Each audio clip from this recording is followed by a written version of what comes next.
Manoj, welcome to APOS. Thank you. Very excited to have you. You're kicking off this section of the conference talking about and really focusing on the Indonesian box office, storytelling, streaming ecosystem. And over the past couple of years, we've seen that the box office in Indonesia has been one of the ones in Southeast Asia to come back after the pandemic. And some of your titles have been at the forefront of that. Last year, KKN di Desa Penari was the top grossing movie. And my first question to you is, this is the title that was ready in 2022, right? Why did you hold on to it for theatrical release? This title, we got the IP in 2019. I was rushing it for 2020 because I wanted the hype. That's really important. So it was ready, but 40 days before they announced lockdown, I had a feeling that COVID is here, even though it was on denial.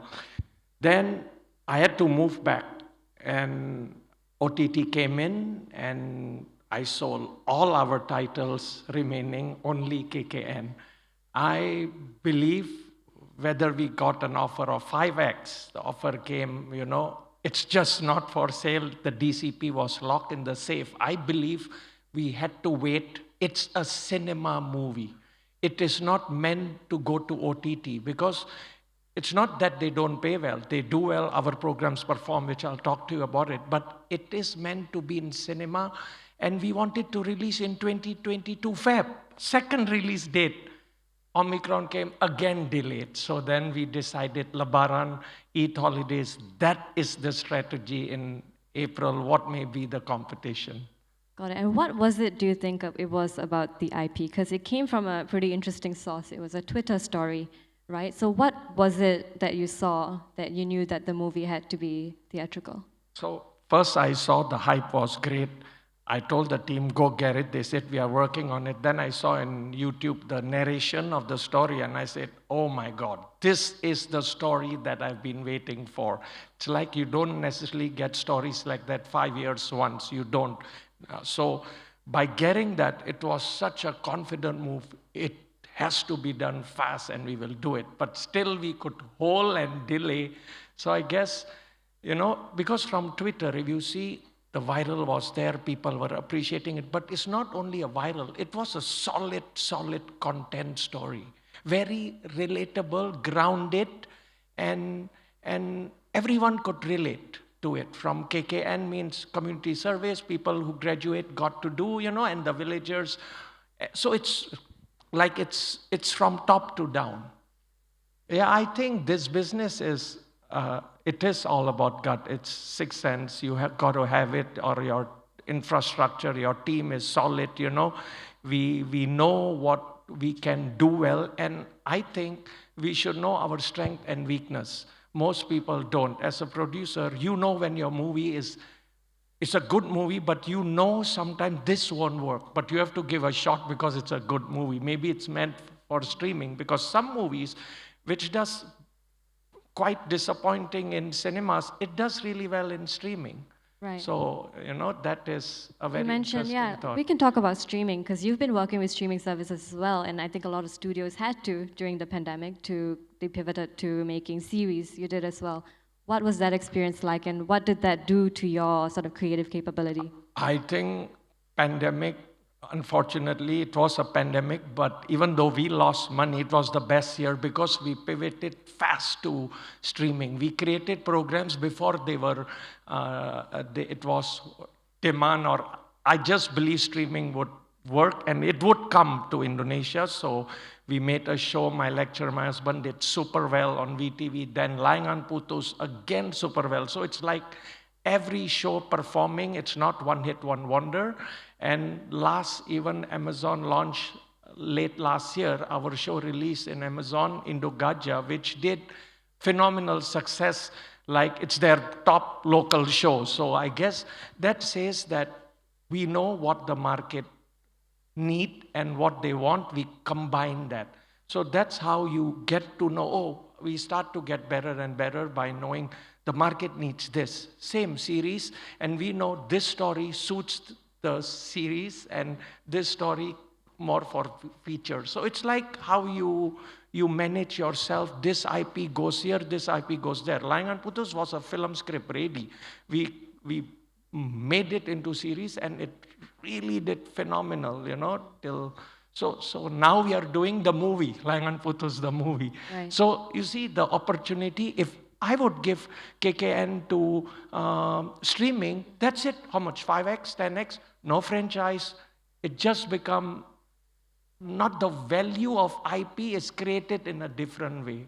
What about, do you look at different genres doing better on different platforms? So do you see certain genres performing better in cinemas, certain genres doing better on streaming? I think so. That really makes sense, because let's say Layangan Putus, if we did in movie, it would be a different approach. Over here was more bold, because it's streaming. It's a different target audience. Watching at home a bolder subject and watching in cinema, it's a different feeling. You're alone. What are the audiences? How are they different? It's maybe the same audience. Layangan Putus again was a more adult show. If I made that for cinema, maybe the treatment would be different, because if I do like the most daring scene, I feel those audience won't be comfortable watching it in cinema. They will watch in streaming. So it's how you play it, you see. That's how I see it. And again, Indu Gajah, a very different approach, how we made it into a series. It was again for a film when we got the IP. Your company also listed in 2017. What have been the sort of key learnings or growth areas since then? Yeah, very interesting. Actually, 2018, we list ourselves, and the idea for being listed is I wanted partners in this business. The transparency can be questioned. So we were the first media company, film company being listed, that gave that edge for us, and by Tencent coming in as a minority shareholder, changed the ball game. So today I see more opportunities for us.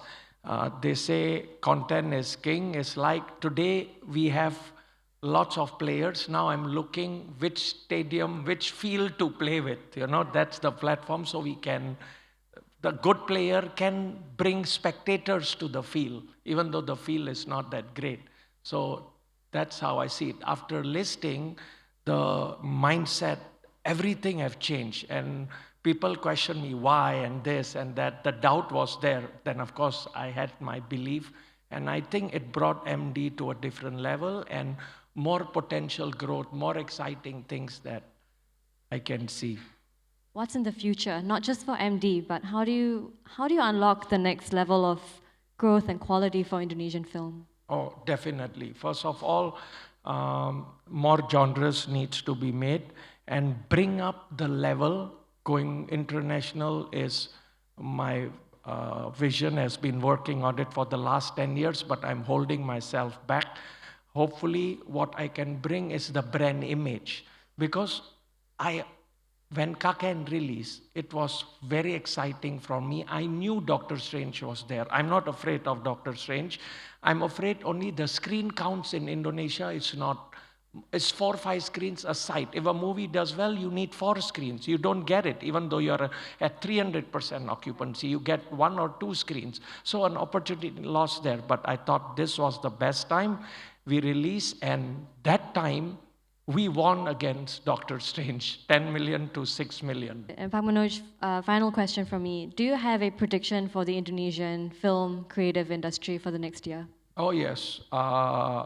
I always say Indonesia movie should rule in Indonesia. We should dominate the market. And last year, we were almost 60% market share.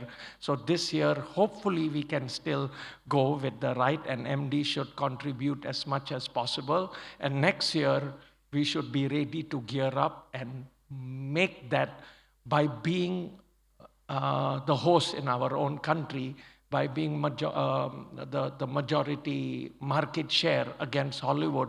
That is always my focus, my KPI. We have to do it. Of course, it's not a one-man show, but many of us we can fight and do that. And going international, again, I said many surprises will come, and I will take it to the next level in terms of the whole package. Understood. That's a very positive note to end on. Thank you very much. Thank you very much.